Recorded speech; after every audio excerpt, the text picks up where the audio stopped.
బంగారాన్ని విడిపించి ఆ రోజు ఆన్లైన్ రేటుకే మేము కొంటాం. Sharma gold company.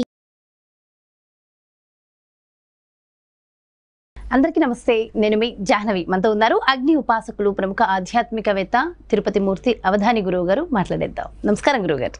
ఓం శ్రీ మహాగణాధిపతయే నమః. అయితే గురువు గారు, ప్రస్తుతం బయట వాతావరణ పరిస్థితుల గురించి ఒక్కసారి మాట్లాడుకుంటే అసలు అప్పుడే విపరీతమైన ఎండలు అంటే ఒక్కసారి మీ అందరితో ఒక విషయం షేర్ చేసుకోవాలి నేను. ఎండలు అంటే ఎంత భయంకరమైన ఎండలు అంటే మా కళ్ళ ముందు జరిగిన సంఘటన, మా ఆఫీస్ ముందు జరిగిన సంఘటన ఇది చూస్తున్నారు కదా. ఇంత ఎండలు 47 degrees Celsius ఎండలు. ఆ ఎండలకి ట్రాన్స్ఫారం అంత ఎత్తున కళ్ళ ముందు ఇట్లా చూస్తుండగానే 5 నిమిషాల్లో మొత్తం కాలిపోయి పొగలు, అసలు ఒకలాంటి వాతావరణం. దగ్గర పిల్లలు కానీ పెద్దవాళ్ళు కానీ ఉండుంటే పరిస్థితి ఏమయ్యేదో అన్నంత మంటలు వచ్చి, అక్కడున్న వెహికల్స్ అవి ఉంటాయి కదా, వాటి మీద కూడా మంటలు వచ్చి 1 నిమిషం ఆగుంటే అవి కూడా పేలిపోయాయి. అంతలాంటి ఎండలు. ఓకే, అంత దారుణమైన పరిస్థితులు చూస్తున్నాం. ఆ నెక్స్ట్ డే కాక నెక్స్ట్ డే అసలు ఇంతలాంటి వర్షాలు. ఆ వర్షం కూడా అసలు అది కూడా వీడియో తీసి అసలు ఎంత మునిగిపోయినాయి వడగళ్ళ వర్షాలు. అసలు ఏం జరుగుతుంది అంటే ప్రకృతి ఆగ్రహించిందని అనాలంటారా? ఇంతటి భయాందోళనకరమైన వాతావరణం ఏంటి గురువుగారు? కంటిన్యూ అయ్యే అవకాశం ఉంటుందా?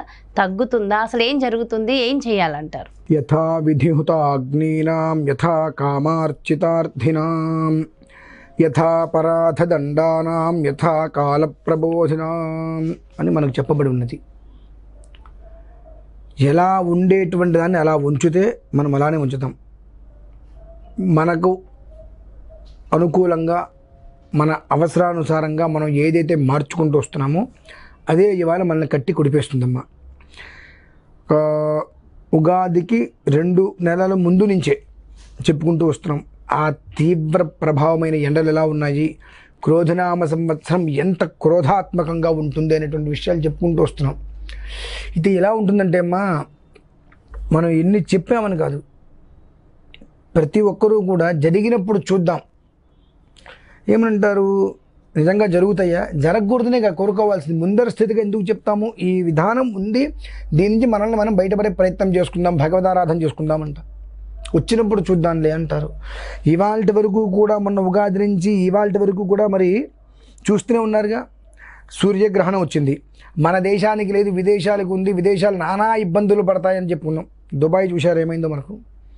ఇక్కడ ఎలా ఉంటుందంటే అమ్మా, నేను చెప్పాను కాబట్టి జరిగినయ్యానంటే కాలంలో అలా చెప్పబడి ఉంటుంది. గణితం అంటే అదేనమ్మా, లెక్కలు వేయటం. వీరబ్రహ్మం గారు కూడా ముందే చెప్పారు కదా గురువు. గణిత శాస్త్రము అంటేనే ఎప్పుడో జరిగేటువంటిది ముందే లెక్కలు వేయటం. ఆ లెక్కలు వేసే విధానంలో సంస్కరింపబడటం ఒక విధానం, సంస్కరింపబడకపోవడం ఒక విధానం ఉంటుంది. ఆ సంస్కరింపబడిన లెక్కలు ఉన్నాయి అంటే తప్పదు, అది ఖచ్చితంగా జరిగి తీరుతుంది. సంస్కరింపబడడానికి సంస్కరింపబడకపోవడానికి తేడా ఏమిటి అంటే, మీ అందరికీ కూడా సంవత్సరానికి ఎన్ని రోజులు? 365 రోజులు. మాకు 360 రోజులు. 360 రోజులు మాకు జ్యోతిష్యపరంగా. ఈ సంస్కరింపబడటము అంటే 360 రోజులతో, సంస్కరింపబడకపోవటము అంటే 365 రోజులతో. ఆ లెక్క 365 రోజులతో, ఆ 365 తోటి కనుక మనం లెక్కించినట్లయితే గణితాన్ని అన్ని తేడాలు వస్తాయి. 360 తోటే లెక్క వేసినట్లయితే దాని యొక్క ప్రమాణం మొత్తం కూడా దిగుతుంది.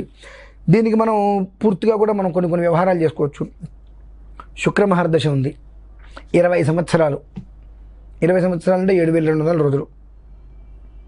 మరి అప్పుడు 360 కింద వచ్చింది కదా, 65 రాలేదుగా. మరి 65 వస్తే పెరగాలి కదా. అంటే ఆ సంస్కరింపబడటంలో విధానం ఉంటుంది, దాన్నే గణితము అంటారు. ఇందులో మీ దాంట్లో అంటే ఇంగ్లీష్ పరంగా, సైన్స్ అనుకుంటే ఇంగ్లీష్ పరంగా డిగ్రీ అంటే సెకండ్స్తో ఆపేస్తారు. సెకండ్ను కూడా 5 భాగాలు చేసుకుంటామమ్మా. కనురెప్ప కాలాన్ని కూడా మళ్ళీ భాగం చేస్తాం. అలా చేసినప్పుడు దాని యొక్క ప్రమాణం మొత్తం కూడా వచ్చినప్పుడు దీని యొక్క ప్రభావాలు ఇలా ఉన్నాయి. అవి దృష్టిలో ఉంచుకొని క్రోధనామ సంవత్సరం ఎంత క్రోధాత్మకంగా ఉంటుంది, ఎంతటి ప్రళయాలు మనం చూస్తాము.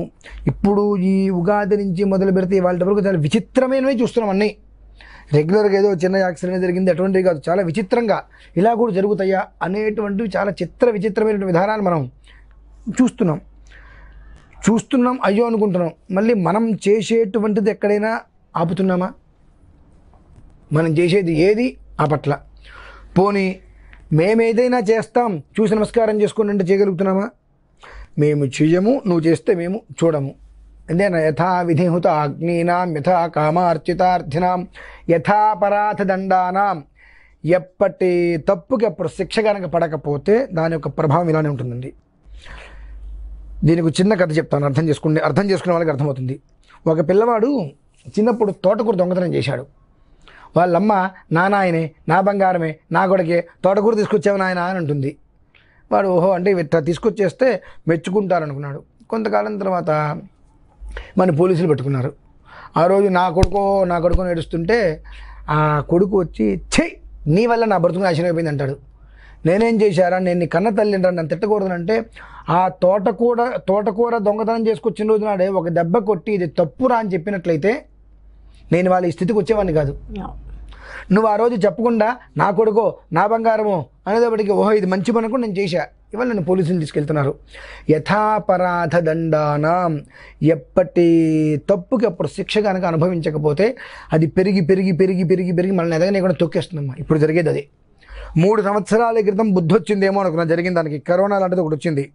అప్పటికైనా జనాలందరూ కూడా తెలుసుకుంటారు అనుకున్నాం. ఆ రోజు కూడా మనం ఇదే చెప్పాం, ఫలానా రోజుకి లాక్డౌన్ ఎత్తేస్తారు, కంప్లీట్గా నిర్వీర్యం అయిపోతుందని చెప్పి జరిగింది. అరే శాస్త్ర పరిజ్ఞానం ఉంది, శాస్త్రంలో చెప్పబడిందే జరిగింది, ఖచ్చితంగా నిరుడిగా ఉన్నాయి, మనం జాగ్రత్తగా ఉండాలని అనుకున్నారా? వైరాగ్యం, శ్మశాన వైరాగ్యం అంటారు చూశారండి, తెలుసా? అది అక్కడ వెళ్ళొచ్చిన కాసేపు ఉంటుంది. అక్కడ శ్మశానంలో ఉన్నంతసేపు కూడా అయ్యో ఇప్పుడు అది కూడా లేదు. ఆ శ్మశానంలో ఆస్తిని అదని తగదపడుతున్నారు ఇప్పుడు. ఆ శ్మశాన వైరాగ్యం, ప్రసూత వైరాగ్యం. ప్రసన్న వేదన భరించలేక నాకు ఈ సంతానం ఉంది, పిల్లలతో నాయన భగవంతుడు నేను బ్రతుకుంటే చాలంటుంది. ఆ పిల్లవాడు పుట్టగానే అన్నీ మర్చిపోయి దగ్గర తీసుకుంటుంది. ఇలా కొన్ని వైరాగ్యాలు ఉంటాయి. అప్పుడు ఏదన్నా వచ్చిందేమో అనుకున్న అందరూ కూడా ఆ వైరాగ్యం ఆ కాసేపు చూపించారు. సరిపోరా, గట్టి దెబ్బ భగవంతుడు ఇంకోటి కొట్టతే కానీ వీళ్ళకి తెలియదు. అమ్మో మళ్ళీ ఏమైనా వచ్చే అవకాశం ఉందా? చూస్తారు కదమ్మా. నేనేమైనా చెప్పాను అనుకోండి, ఈయన భయపెడతారు, ఈయన ఇలానే చెప్తారు అంటారు.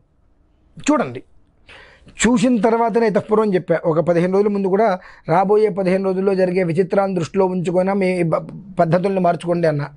మేము మారము, మేము ఇంతే ఉంటాము, మా వరకు అనర్థం రాలేదు కదా అనుకున్నారు. అనర్థం ఎవరి వరకు రావద్దు, ఎవరికి వచ్చిన అనర్థమే, అక్కడ అర్థమేం లేదు కదా. ఇవి దృష్టిలో ఉంచుకొని ప్రమాదాలు రాకుండా ఉండాలని అనుకుంటూ ఉంటాము. 3 సంవత్సరాల క్రితం వచ్చినటువంటి కరోనాతో బుద్ధి వచ్చింది కదా, జాగ్రత్తగా ఉంటారనుకుంటాం. ఇవాళకి కూడా ఏదైనా విషయం వస్తే కరోనా నుంచి మొత్తం అడ్డం పడిపోయామండి. 3 పూట్ల తింటూనే ఉన్నాగా, మందిని ముంచుతూనే ఉన్నాగా, అబద్ధాలు చెప్తూనే ఉన్నాగా, అప్రమాణాలు చేస్తూనే ఉన్నాగా. ఇక నిన్ను మోసం చేసిందే ఉంది కరోనా, నిన్ను ఇబ్బంది పెట్టిందే ఉంది. అడ్డ పెట్టుకోవడం. కరోనా నుంచి దెబ్బతిన్నామండి. కరోనా తర్వాత 2 ఇల్లులు కొన్నారు. కానీ కరోనా తర్వాత చాలా గట్టి దెబ్బ తగిలిందండి. గట్టి దెబ్బ తగిలితే 2 ఇల్లులు ఎలా కొన్నావు అంటే మనం ఎంతవరకు మనం ధర్మాత్మంగా ఉన్నాం అనేటువంటి విషయం మనం చూసుకోవాలి. ధర్మంగా ఉండేటువంటి వ్యక్తిని ఏ ఎండలు ఏమి చేయండి. ఇప్పుడు ఎండలు ఎలా ఉన్నాయి చూస్తున్నారు. ఇదే ఎండలలో నేను కారు వేసుకొని గోకర్ణం వెళ్ళొచ్చా, కంచి వెళ్ళొచ్చా, నిన్న ఓంకారేశ్వరం వెళ్ళొచ్చా, మొన్న రాత్రి వచ్చా. నేను కారు వేసుకొని తిరుగుతూనే ఉన్నాగా. ఎంత ఎండలు ఉన్నాయి, రాలిపోతున్నారు జనాలు. 47-48కి ఓంకారంలో చూస్తే 49-50 డిగ్రీలు ఉడికిపోతున్నాయి. ఏసీలు కాలిపోయినాయి అక్కడ తట్టుకోలేక. ఆ ఎండలో మేము 6 రోజులు ఉన్నాం, వచ్చాం. మనం ధర్మంగా ఉన్నప్పుడు భగవంతుడు మనల్ని కాపాడతాడండి. కొంతకాలం కష్టాలు పెడతాడు భగవంతుడు, ఎంతవరకు నేను తట్టుకుంటాడని చెప్పి. ఆ తట్టుకొని ఉన్నప్పుడు ఎంత కష్టం వచ్చినా భగవంతుడు మనల్ని కాపాడతాడు. ధర్మంగా ఉన్నట్టుగా కొంతమంది ఉంటారు, వాళ్ళు ఆ ఇబ్బంది పడినట్టుగానే పడుతూ ఉంటారు. కాబట్టి ఏంటంటే చూడండి, కాకపోతే ఏంటంటే ఇప్పటికైనా అర్థం చేసుకొని ఈశ్వర ఆరాధన చేసుకోండి. వినాశనాన్ని కూడా వినాశనం చేసేవాడు ఎవరు? ఈశ్వరుడు. అంటే వినాశనాన్ని కూడా వినాశనం చేసేస్తాడు, లేకుండా చేస్తాడు. ఏమీ లేని చోట, ప్రశాంతంగా ఉన్న చోట లయం సృష్టిస్తాడు. పూర్తిగా సర్వనాశనానికి సిద్ధంగా ఉన్న చోట అసలు లేకుండా చేస్తాడు.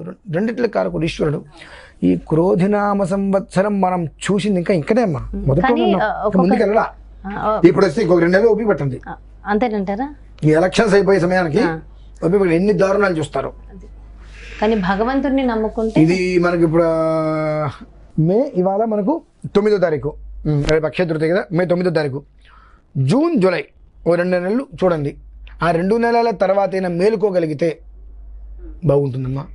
ఇప్పటికైనా అర్థం చేసుకొని, అరే ఒక 2 నెలల ముందు నుంచి ఇదే విషయం చెప్తున్నారు, ఏ స్థితిలో ఉంటుంది, ఎంత దారుణంగా ఉంటుందని చూస్తూనే ఉన్నాం. 20 రోజుల క్రితం కూడా 15 రోజుల్లో జరగబోయే విచిత్రాలు చూడండి అన్నాం.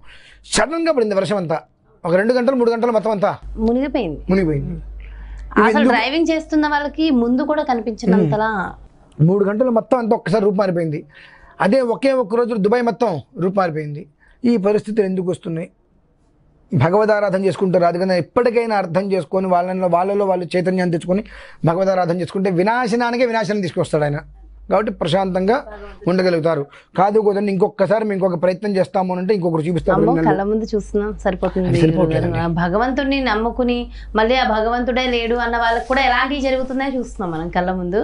అండ్ వద్దు భగవంతుడిని బలంగా నమ్ముకుందాం. వద్దని కోరుకుంటున్నాం కాబట్టి ఎన్ని రకాల ప్రయత్నాలు చేయాలి. అన్ని రకాల ప్రయత్నాలు తినకపోయినా, ఒక గంట నిద్ర లేకపోయినా, అర్ధరాత్రి వరకు ఉన్నా సరే ఆ రోజు ఆ రుద్రం అనేటువంటిది 84 రుద్రాలు పారాయణ చేస్తే తప్ప పడుకోవట్లేదు. ఇప్పటికి సుమారుగా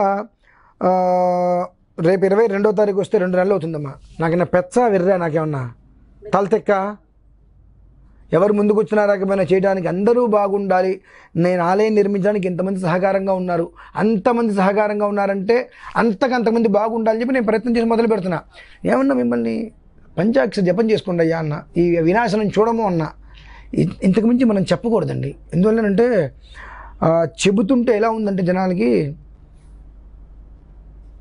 రకరకాలుగా తీసుకుంటారు. మంచిది, నీ బుద్ధి అటువంటిది అనుకుంటాను నేను, దానికేమన్నా. కానీ ఇప్పటికైనా 2 నెలల క్రితం చెప్పిన వీడియోకి ఇవాళకి ఎంత తేడా ఉంది. 20 రోజుల క్రితం చెప్పిన వీడియోకి ఇవాళకి ఎన్ని జరిగినాయి, ఇప్పుడు చెబుతున్న వీడియోకి 2 నెలల తర్వాత జరిగేటువంటి మారణకాండలు ఎలా ఉంటాయి గమనించుకొని జాగ్రత్త పడటం శ్రేయోదాయకం. మొత్తానికైతే మంచి అంటే భగవద్ నామ స్మరణ కూడా చాలా అదే కాపాడుతుంది. ప్రహ్లాదుడు ఉన్నాడు కదండి, ఆయన దృష్టిలో ఉంచుకోనండి. ఆ ప్రహ్లాదుని హరినామస్మరణ చేస్తుంటే ఎన్ని రకాలుగా చంపించాలని చూసిన ఆయన కాపాడలేదా? పైనుంచి కింద పడేశారు, ముళ్ళల్లో వేశారు, విషం తాగించారు, వెనుకలిచి తొక్కిచ్చారు, ఎన్ని చేసినా ఆయన కాపాడుకోలేదా? ఆ ఒక్కటి ఆలోచన తెచ్చుకొని భగవన్ నామస్మరణ చేసుకోవడం చాలా శ్రేయోదాయకం. మనకు సముద్ర మథనం చేసినప్పుడు అలా హలహలం వచ్చింది విషం. ఆ విషాన్ని వదిలేస్తే లోకం మొత్తం నాశనం అయిపోయేది.